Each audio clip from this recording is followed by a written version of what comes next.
Ladies and gentlemen, the ostrich has come out of hiding. The reason is because we had a great game yesterday. It was played by international master Karsten, and he's putting South Africa back on the map. And in this game, he's playing against a GM. So if you want to know how to get me out of hiding, just give a GM a hiding, if you know what I mean. Exactly like Karsten did here. So the point of this video is to walk you through this game, and I think it's going to be hopefully not too long of a time before another South African takes down a GM again. And I'm not used to saying a South African taking down a GM. I'm used to saying South African taking down an IM. But hopefully not too long.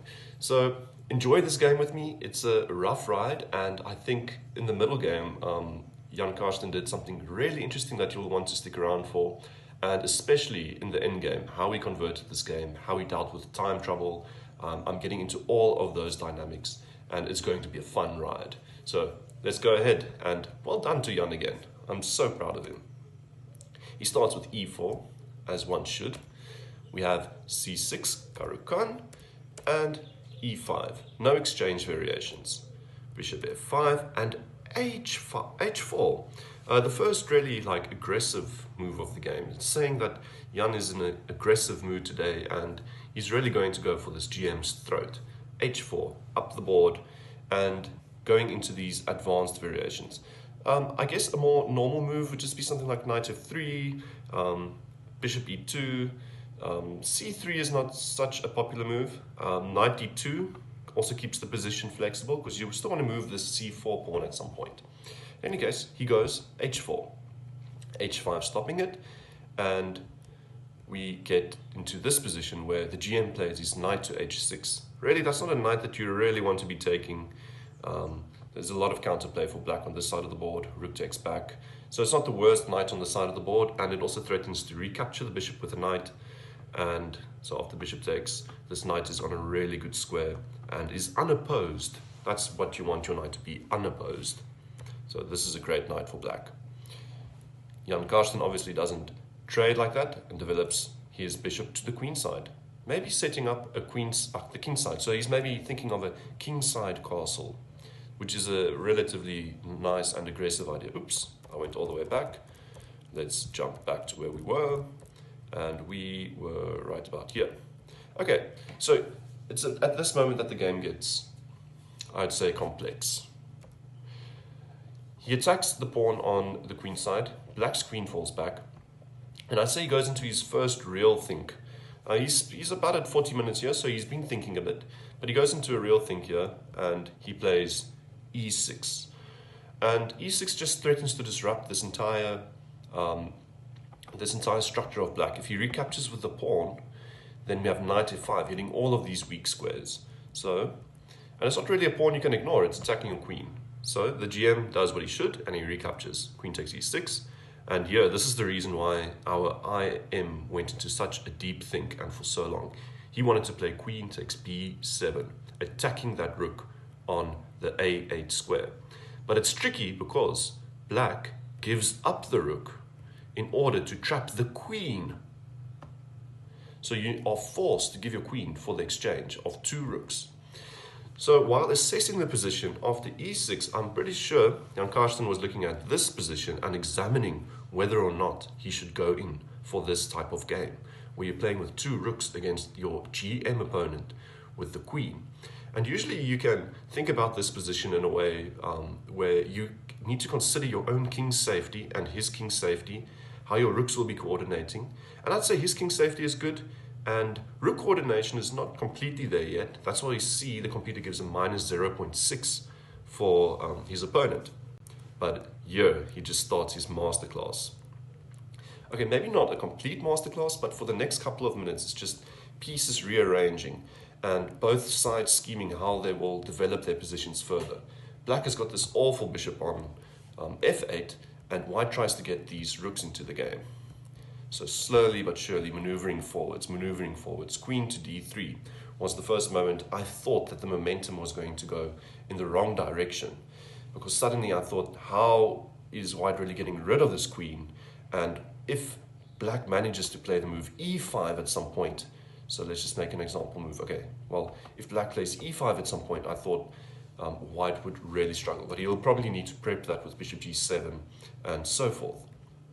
But before we even got there, black started remaneuvering his knight, and both players were playing slightly inaccurately, and they were going for this 40 move time control. You can see here, maneuvering. And here, I think he really went for a good idea. Trading this pawn and getting the rook to the 7th rank, putting pressure on this pawn, and in other words, this pawn and this pawn, because the e pawn can't move because it's spinned, and so you can start attacking this e pawn with both your rooks and possibly bishop. The GM took and took, and here I was thinking for a while I was spectating the game, I was thinking to myself, why doesn't he just go bishop d6? Why does he just attack this pawn 3 times? It's defended twice. And the issue is this queen fork. After I spotted that, I was like, and that is why I am not playing in this tournament, and why he is. Okay, in any case, we got bishop going back, threatening to go probably to c5 via this square, and the GM starts playing slightly inaccurately, but he makes the game tricky for young Karsten at this point. He brings his king up to e6, and this provokes Jan to kind of make a choice. Does he want to go for this pawn and possibly enter an endgame where he's got the 2 passed pawns on the king's side, on the queen's side of the board, against his opponent's isolated pawn, or does he want to continue the game with the 2 rooks against the queen? So this was what made this king e6 move pretty tricky, and Jan was very low on time. So he made this very tricky choice with almost no time on the clock to go rook a7 and to keep the tension, to keep attacking pawns. And here the GM tries to regroup. He realizes his king is not going to make any progress forwards, so if he wants to untangle those pawns on the king's side of the board, he needs to bring his king back. And he plays confusing chess. The king goes backwards and forwards, and finally one of these pawns fall. But the GM is happy because he feels like he's rolling with these pawns.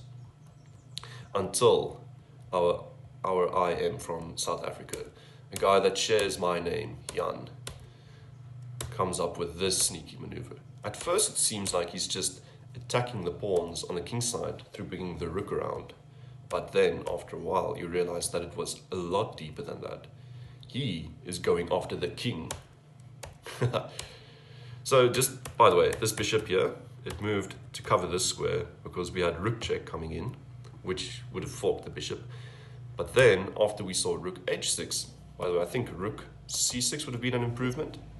You realize that this black king is kind of stuck and getting mated in the middle of the board, while white's king is super safe, even though there's a queen close by. The only thing you really need to worry about is this diagonal, and this diagonal heading all the way to the king. And at the moment, the rooks are covering everything, and the king is safe on the square. So rook c6 would have been an improvement. He goes rook h6, and in the end, beautifully, well, okay, so first of all, he's not just threatening the bishop, he's threatening checkmate with the rook. So the queen heads over to stop that, picks up the rook, threatens to win, to skewer the queen, pick up the queen, threatens mate again, and king g3, the final move of the game. Still threatening mate in 1. Black has got no clever checks along these lines, and he's just going down even more material. It's actually scarily close to a stalemate. So if I was the GM, I might have still tried some stalemate ideas. Maybe something like, I don't know. I don't really know how you can set it up, but it feels close. Maybe if you go like, this is tough. See, there's still a lot of squares for the king to move to. Maybe if you could get your queen in here somehow. So I think he might have tried or looked at something similar to that. But if you can get a dream scenario where white ends up blocking this square, but unfortunately now the g pawn falls. So maybe he could have continued for another move, but he respected Jan too much. I respect Jan too much. He resigns, and South Africa's got a win in the Olympiad against a GM, and our IM did it. Jan Karsten, very well done. I'm sorry to Dylan Berdayes from Cuba, but what is done is done.